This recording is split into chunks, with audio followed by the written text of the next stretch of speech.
Star Trek Lower Deck Season 2 Episode 5 Review, An Embarrassment of Dooplers. As we hit the season's midpoint, Star Trek Lower Deck Season 2 Episode 5 hits us over the head with a fun romp through a starbase populating the background with every alien species they could think of. Captain Freeman once again gets her own back with a clever karmic redeployment, similar to how she resolved the scam artist situation on Star Trek Lower Deck Season 2 Episode 4. Meanwhile, the Lower Decks crew do their usual pair-up, Rutherford with Tendi and Boimler with Mariner. Both pairs get chased, escape successfully, and everyone ends up in the bar, so woot. The Doopler diplomat should that have been the diplomat was a fun Tribble-esque complication for Freeman and the bridge crew. Fake TV relationships that got real. Isn't it interesting that no one had tested Dooplers before to see what would reverse the duplication process? If Freeman ever published her experience, she would have probably been guaranteed entry to the next Captain's Convention after party if she hadn't Doop-sixed it this year. Richard Kind was the perfect guest voice for the Doopler emissary. He pretty much sounds like anxiety, so kudos to the casting. Doopler duty sounds so much dirtier than it actually is, but might be considered a more prestigious task than is usually assigned to the Cerritos. Such a delicate dance of diplomacy while still being incredibly onerous. Reeling off all those insults to anger him into combining again must have been hugely cathartic. But again, you'd think Dr. Tana, at very least, would have some idea of how to prevent the emissary's multiplicity. Or, better yet, couldn't they have escorted him in stasis? Science fiction tech so often holds the answers to its own dilemmas. Case in point, if pre-brainwiped Rutherford just wanted a perpetual model building project, he could have easily programmed it to pop apart into its individual components once the last piece was placed. Also, the after-party's location was a big secret that even a low-level Boolean? Correct me if you know for sure, like Melvis knew. But, rather than getting into a high-speed chase over some bubble bath and illegal weapons, couldn't Mariner have just gotten the information from her mom before leaving the ship? Or tricked Ransom into leaking it. Or even messaged her dad. But the goal of all the shenanigans was obviously not about the party's location. It was to have Boimler and Mariner zipping all over the space station so that we could see all the visual Easter eggs in the background as they nearly run down a Gorn and actually run over a pod of Antians. Assuming that Melvis is Boolean because he's not Andorian, his lackey is a Tellarite, and there's even good diversity in the corrupt Starbase police force. Star Trek has always been about representation, after all. 3 plots is a little bit much, as usual, but Lower Decks is never going to be accused of being stingy with the messaging. Since the premiere, Boimler's return to the Cerritos and Mariner's hurt over his transfer to the Titan has been a recurring issue that never really gets solved. Boimler, I didn't mean to hurt your feelings. I didn't even know you had feelings, Mariner. Of course, I do. I just don't show them to everyone. I don't know why I make an exception for you. Permalink, of course, I do. I just don't show them to everyone. I don't know why I make an exception for. One can hope that this will put it to bed without actually having the two end up in a romantic relationship because, nope. Meanwhile, Rutherford's insecurity about being less than he was before having his implant yanked and losing a buttload of memories has also recurred. As with Mariner's issues, I sincerely hope this is the last time Tendi has to convince him that he's fine and that their friendship will see them through. As an aside, how cool is a model starship with a functioning warp core? Absolutely terrifying but freaking cool at the same time, right? Rutherford, we can escape through the maintenance hatch, Tendi. It was sealed off months ago. Don't you remember? Rutherford, no, Tendi, I don't remember, and that's the problem. My whole deal is repairing starships. If I can't fix this little toy, then I don't even know who I am anymore. Tendi, you're still so much Rutherford. Rutherford, am I? The old me was better. I can't figure out his notes and I'm like a year behind being friends with you. It's like I'm competing with my own ghost. Permalink, am I? The old me was better. I can't figure out his notes and I'm like a year behind being. Despite being lower decks, I'd argue that Freeman's dilemma was the most interesting of the three plots. It had a real kick in the scant level of motivation, a cataclysmic level of peril for the ship, reminiscent to the Star Trek, Short Trek Season 2 Episode 2, The Trouble with Edward, and a proper Star Trek captain soul-stirring speech too. Our ship might not be the biggest, and we might do the missions nobody else wants, but we are still Starfleet. My crew deals with just as much asterisk as Picard's or any other. We might be California class, but we are the best at what we do. I'm Captain Carol Freeman. This is my crew. And you are letting us into that party. Freeman. Permalink, our ship might not be the biggest, and we might do the missions nobody else wants, but we are. Also, meat on a stick. Nothing beats seeing people in the future chowing down on street food. As pointed out earlier, the Cerritos crew throws their own shindig in the Kirk and Spock vandalized bar, and that really is indicative of how this crew rolls. It's never going to be the Titan, although Boimler seems prone to scream often no matter what ship he's serving on, and there's probably a little voice in Freeman's head that is kind of okay with that.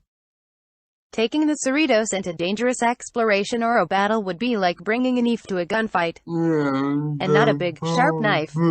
A little utensil kit butter knife. They do clean up well and have an unexpected level of survivor's luck, and it's not like Starfleet can afford to bench a perfectly functional second contact ship. So it's pretty certain that we'll see them stumble into some new adventures to great effect. Speaking of which, take a look at the mid-season trailer they dropped at yesterday's Star Trek Day festivities. We have some Borg to look forward to. Also, it looks like Tendi is due for some character development. Or maybe it's personal evolution. What did you think? Are you sticking with this underdog for a few more weeks? Hit the comments with what you're looking forward to seeing the most. An embarrassment of Dooplers review. Editor rating. 4.0 5.0. 1, 2, 3, 4, 5. User rating. 4.9 5.0. 1, 2, 3, 4, 5. Rating 4.9 5.0. 19 votes. Diana Kung is a staff writer for TV Fanatic. Follow her on Twitter. Star Trek Lower Deck Season 2 Episode 5 votes. Melvis, I should disintegrate you for stranding me on set.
No.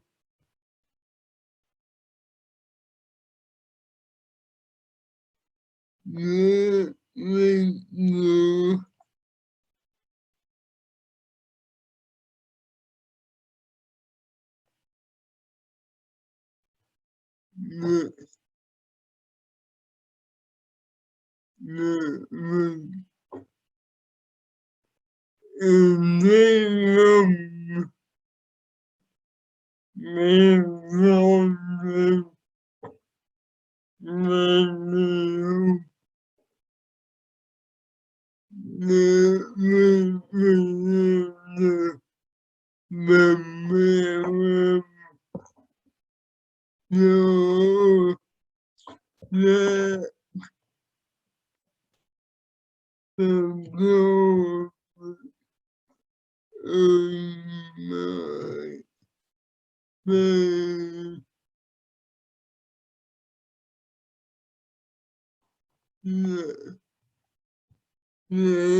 Have you been seeking or running? Do you recall what I said, Jean-Luc?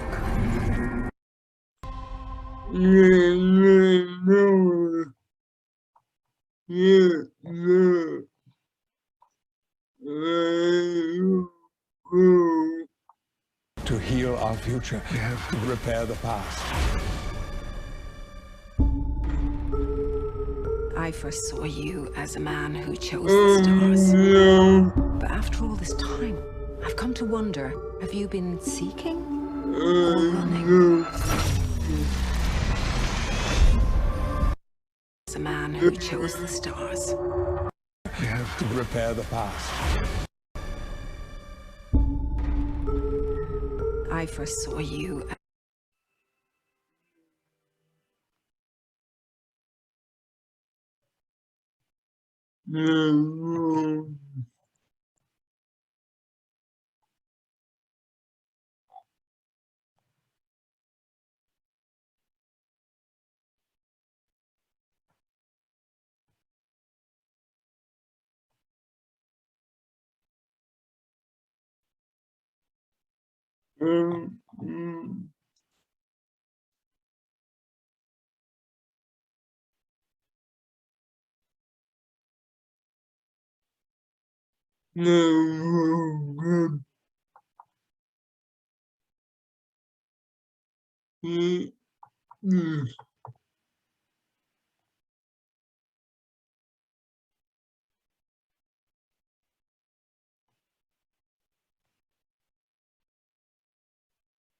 Star Trek Discovery Season 4 release date, teaser trailer, cast, plot, and more. By Richard Edwards, Molly Edwards. 7 days ago, we delve deep into the Federation's databanks to find out what's in store in Star Trek Discovery Season 4. Star Trek Discovery Season 4 is on its way to Paramount Plus, and it finally has an official release date, so we know it'll only be a matter of weeks until the crew of the US. Plus, we've pieced together all the info out there about the plot, including Star Trek Discovery Season 4 release date. Image credit, CBS, Netflix. Star Trek Discovery Season 4 will be released on Paramount Plus on November 18, 2021. The new season was announced on October 16, 2020, just a day after Season 3's debut, and filming began a few weeks later on November 2, 2020. In July 2021, Doug Jones, who plays Saru, confirmed to Collider that filming was about to come to an end. The Toronto-based production was affected by COVID-19 restrictions. All of the cast had to quarantine. Oh,